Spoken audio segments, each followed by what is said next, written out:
ఈ వీడియోలో మనం నీరు డబ్బుతో ఎలా సమానం, అలాగే మన రాష్ట్రంలో ప్రవేశపెట్టిన ఫ్రీ బస్ ఫర్ ఉమెన్ అంటే స్త్రీలకి ఫ్రీగా బస్ ప్రయాణం ఎలా కల్పిస్తున్నారు ఆ పథకం గురించి, అలాగే మీడియాలో జరుగుతున్న అది సోషల్ మీడియా అవ్వచ్చు, ప్రింట్ మీడియా అవ్వచ్చు, ఆర్ టెలివిజన్ మీడియా అవ్వచ్చు, ఈ వీడియోలో మనకి ఫోబియా క్రియేట్ చేసి అంటే ఎలాగ భయభ్రాంతుల్ని క్రియేట్ చేస్తున్నారు, మనల్ని ఎలా భయపెట్టాలని చూస్తున్నారు. వాక్ స్వేచ్ఛ కలిగిన అంటే ఫ్రీడమ్ ఆఫ్ స్పీచ్ కలిగిన మన సిటిజన్స్కి ఆర్టికల్ 19A ద్వారా ఫ్రీడమ్ ఆఫ్ స్పీచ్ ఉన్నా అది మన ఫండమెంటల్ రైట్ అయినా సరే మనకు ఉన్నటువంటి సిస్టమ్ని యూస్ చేసుకొని మనల్ని ఎలా భయపెట్టాలని చూస్తారు కూడా ఈ వీడియోలో క్లియర్గా మాట్లాడుకుందామండి. హలో యూట్యూబ్, అందరూ ఎలా ఉన్నారు? నా పేరు Shiva and welcome to my channel Shiva free spirit. నేను రెగ్యులర్గా రాజమండ్రి సిటీ నియోజకవర్గంలో ఉండే సమస్యల మీద నా ఒపీనియన్ని ఈ ఛానల్ ద్వారా మీ ముందు పెడుతున్నానండి. మీరు నా ఛానల్ కనుక ఫస్ట్ టైం చూస్తున్నట్లయితే నా ఛానల్ సబ్స్క్రైబ్ చేసుకోండి. అలాగే మీ ఫ్రెండ్ ఎవరైనా రాజమండ్రి సిటీ నియోజకవర్గంలో ఓటు హక్కు కలిగి ఉన్నట్లయితే వాళ్ళకి ఈ వీడియోని షేర్ చేయండి. అలాగే ఈ వీడియోని పూర్తిగా చూడండి, నచ్చితే కనుక ఒక లైక్ అయితే ఇవ్వండి. సో ఈ వీడియోలో నేను రీసెంట్గా జరిగిన కొన్ని విషయాల మీద మాట్లాడదాం అనుకుంటున్నానండి. అది మొదటగా వాటర్ ఎలాగ డబ్బుతో సమానం అనేది మాట్లాడుకుందాం. మనకి రీసెంట్గా జరుగుతున్న వర్షపాతం వల్ల కానీ పడుతున్న వర్షాల వల్ల కానీ ఎగువ ప్రాంతాల నుంచి వాటర్ ఎక్కువగా వస్తుందండి.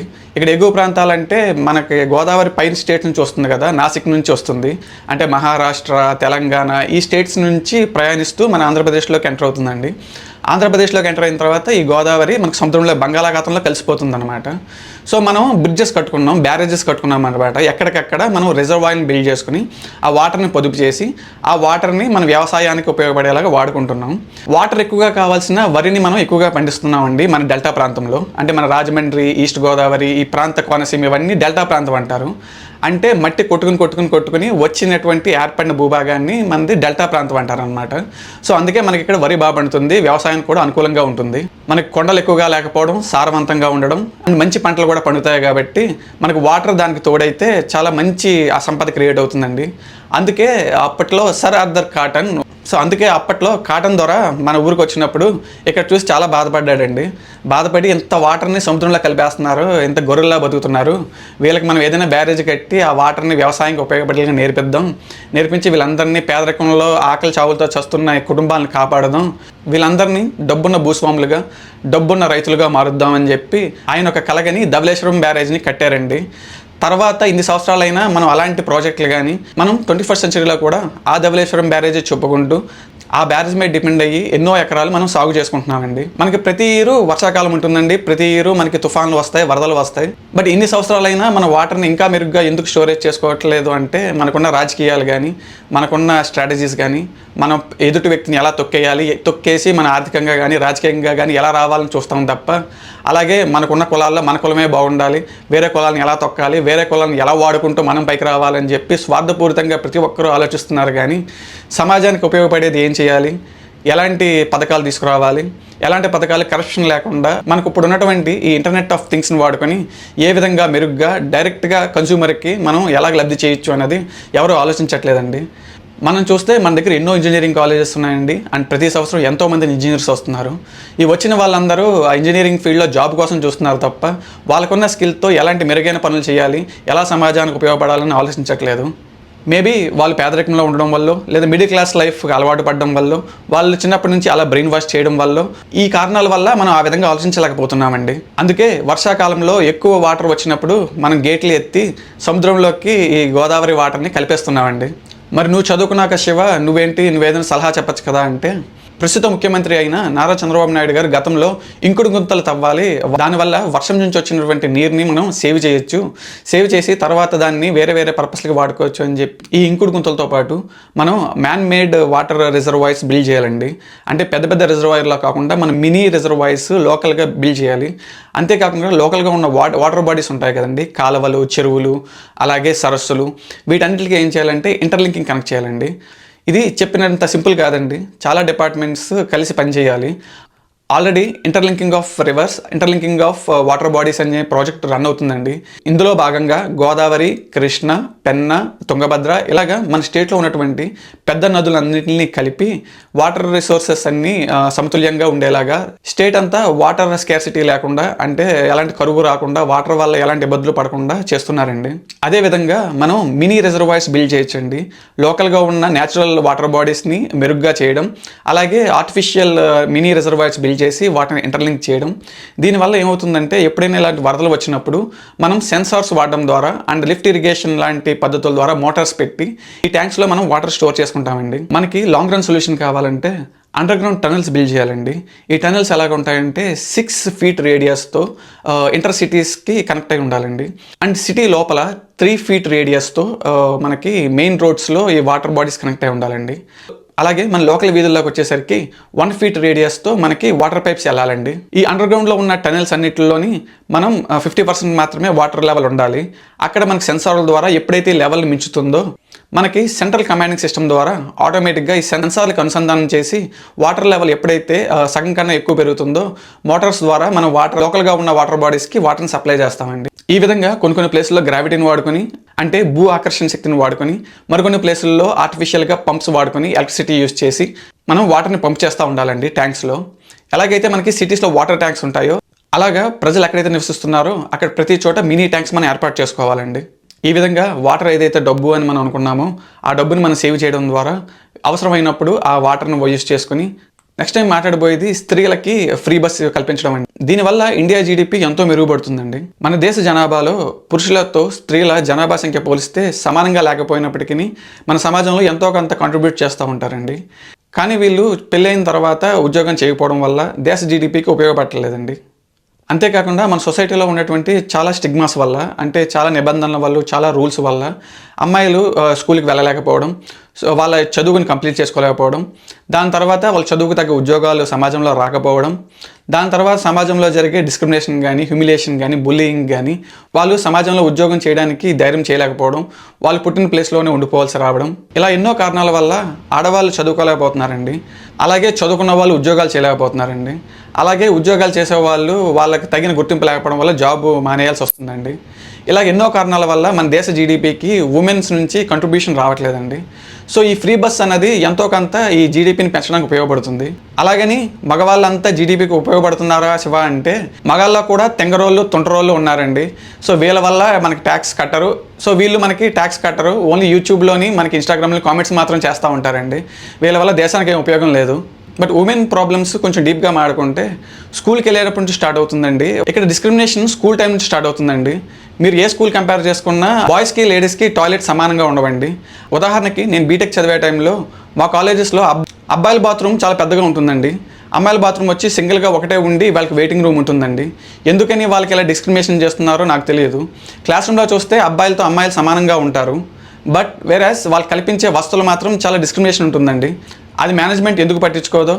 సో మనం కూడా యంగేజ్లో ఇలాంటి విషయాలు ఎక్కువ ఆలోచించమండి. బట్ ఇలాంటి డిస్క్రిమినేషన్ వల్ల, సోషల్ స్టిగ్మాస్ వల్ల కొంతమంది ఆర్థోడాక్స్ ఫ్యామిలీకి చెందినటువంటి సంప్రదాయాలు పాటించేటటువంటి ఫ్యామిలీస్ చదువుకోవడానికి ముందుకు రావట్లేదండి.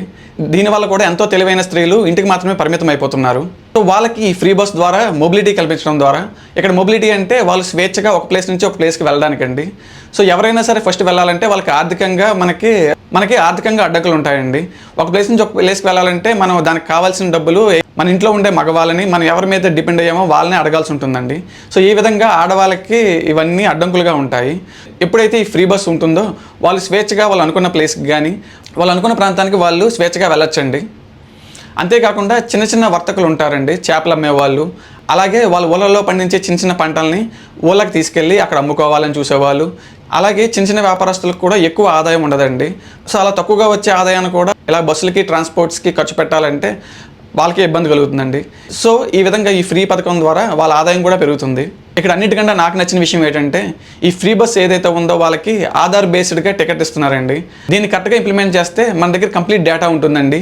ఏ ఆధార్ కార్డ్తో ఎవరెవరు ఎన్నిసార్లు ప్రయాణించారు, వాళ్ళు ఏం చేస్తున్నారు, వాళ్ళు ఎందుకు ట్రావెల్ చేస్తున్నారు, కంప్లీట్ డేటా గవర్నమెంట్ దగ్గర ఉంటుందండి. ఈ డేటాని యూస్ చేసుకుని వాళ్ళకి మెరుగైన బిజినెస్ ఆపర్చునిటీస్ కానీ, వాళ్ళకి వృద్ధిలో తీసుకురావడానికి గవర్నమెంట్కి ఎంతో అవకాశం ఉంటుంది. ఈ ఆధార్ నెంబర్తో ఫ్రీ టికెట్ ఇచ్చే విధానాన్ని మన మద్యం షాపుల్లో, బెల్ట్ షాపుల్లో కూడా ఇంప్లిమెంట్ చేయాలండి.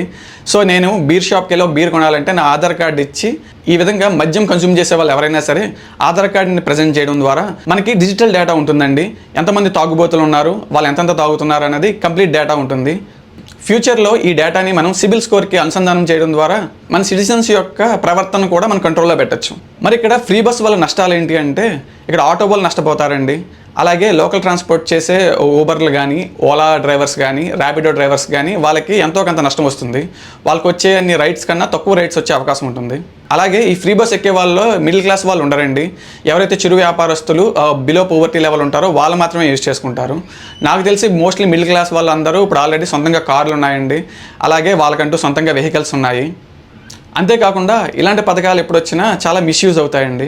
సో ఇక్కడ ఎవరైతే నష్టపోతున్నారో ఆటో డ్రైవర్స్ కానీ, అలాంటి రైడ్ షేర్ యాప్స్లో డ్రైవర్స్ ఉన్నారో వీళ్ళు ఏం చేస్తారంటే ఈ ఫ్రీ బస్సెస్ ఏవైతే ఉన్నాయో వాటిని అన్హైజెనిక్గా మెయింటైన్ చేస్తారండి. అందులో చెత్త పాడేయడం, అలాగే ఆ బస్సుల్లో పిచ్చి పిచ్చి రాతలు రాయడం, పిచ్చి పిచ్చి బొమ్మలు గీయడం ద్వారా సెల్ఫ్ రెస్పెక్ట్ ఉన్న మిడిల్ క్లాస్ మరియు పోవర్టీలో ఉన్నటువంటి మహిళలు ఈ బస్సులు ఎక్కకుండా ఉంటారండి.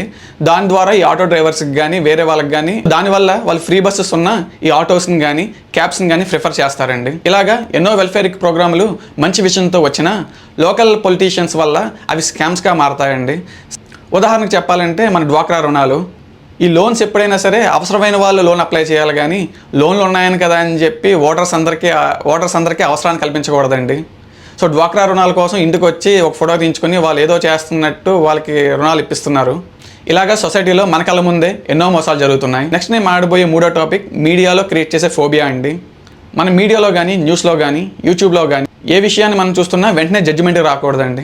వెంటనే జడ్జిమెంట్కి వచ్చి మనం చూసిన 2 నిమిషాలు 3 నిమిషాల వీడియో చూసి ఒక వ్యక్తి మీద కానీ, ఒక సొసైటీ మీద కానీ ఒక ఒపీనియన్ రాకూడదు.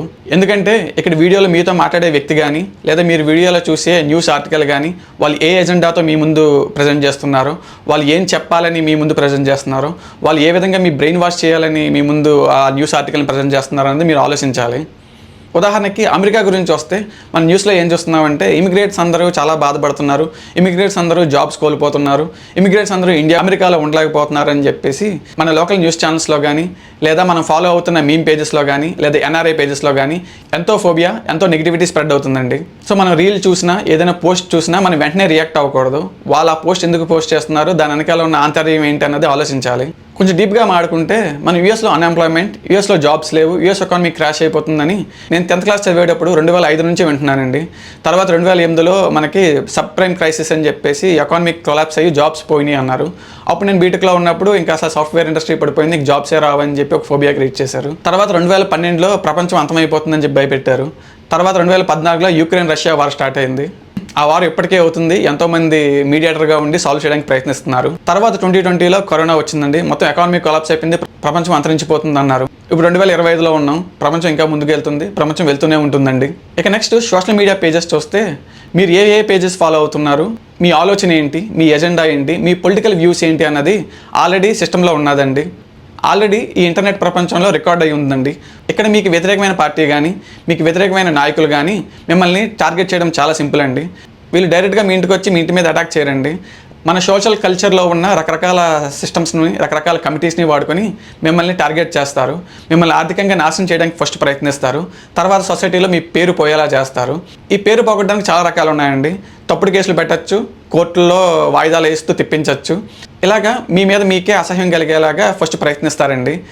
దాని తర్వాత బెదిరించేంత వరకు వస్తారండి. అంతకుమించి వాళ్ళు ఏం చేయలేరు. మహా అయితే సోషల్ మీడియాలో ప్రభుత్వానికి వ్యతిరేకంగా పోస్టులు పెట్టే వాళ్ళని కేసులు పెడతామని చెప్పి హెచ్చరిస్తారు తప్ప అంతకుమించి ఏం పీకలేరు. ఈ విధంగా మీడియాని వాళ్ళ చెప్పు చేతుల్లో పెట్టుకుని గోబల్స్ ప్రచారం చేస్తా, రోడ్డు మీద డబ్బా కొట్టుకుంటా, ట్రాక్టర్లతో మన నేషనల్ హైవేస్ని పాడు చేస్తా వాళ్ళకున్న తెలుగు తక్కువతనాన్ని, వాళ్ళకున్న బుర్ర తక్కువతనాన్ని మనకి చూపిస్తున్నారండి. ఈ మీడియా ఫోబియా అంతటికి కారణం ఏంటి అంటే ఒక కమ్యూనిటీని తొక్కేయడానికండి. ఆ కమ్యూనిటీ పొలిటికల్గా కానీ, ఆర్థికంగా కానీ ఏ విధంగా కూడా వాళ్ళకి కాంపిటేటివ్గా రాకూడదని చెప్పేసి చాలా ప్లాన్ చేస్తున్నారండి. అందుకని మన కుటుంబంలోనే కాకుండా మన సొసైటీలో, మన చుట్టుపక్కల కూడా ఏం జరుగుతుంది, ఎలా జరుగుతుంది, ఎవరెవరు ఎలాంటి వాళ్ళు అన్నది మనం అర్థం చేసుకోవాలి. అందుకే మన రాజ్యాంగంలో ఉన్న ఫండమెంటల్ రైట్ అయినటువంటి article 19A freedom of speech, me walk హక్కుని మీరు ఉపయోగించుకుంటూ మీకు తెలిసిన విషయాలని మీకున్న మాధ్యమాల ద్వారా ప్రజల ముందు పెట్టండి, ప్రజలతో నేరుగా మాట్లాడండి. ఈ వీడియోకి మరింతే అండి. వచ్చే వీడియోలో మరో విషయంతో మళ్ళీ కలుద్దాం. Thank you so much for watching. I will see you all in the next video.